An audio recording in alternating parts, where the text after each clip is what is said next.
gadus atpakaļ vadošās Sportspēļu federācijas kopā ar Latvijas Olimpisko komiteju un Sporta akadēmiju izveidoja Sportspēļu metodisko centru, kas uz doto brīdi dislocējās Latvijas Sporta pedagoģijas akadēmijā. Un mums ir tāda unikāla iespēja strādāt ar šīm federācijām, ar izlašu treneriem un piedāvāt savu kompetenci, savus mācību spēkus, savus pasniedzējus un savu aparatūru, lai kompetenti varētu arī treneri strādāt un veikt savu darbu. Galvenokārt mēs fokusējamies uz funkcionālo spēju pārbaudi, uz testēšanām, uz padomu sniegšanu treneriem.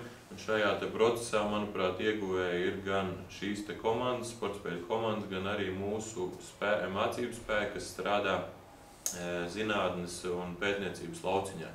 Un jāsaka godīgi, ka šis process ir apusēji pašlaik tāds neperspektīvs no tāda viedokļa, ka treneri baidās no zinātniska pētnieciskā darba, nepārspīlējot, es saku, un arī pētnieki, kas strādā Sporta akadēmijā, ļoti bieži jūt tādu pretstatu no treneriem. Tāpēc, manuprāt, tas darbs, ko mēs darām gan augstskolā šeit akadēmijā, gan arī treneri, ko dara sporta zālēs, viņš būtu jātuvina.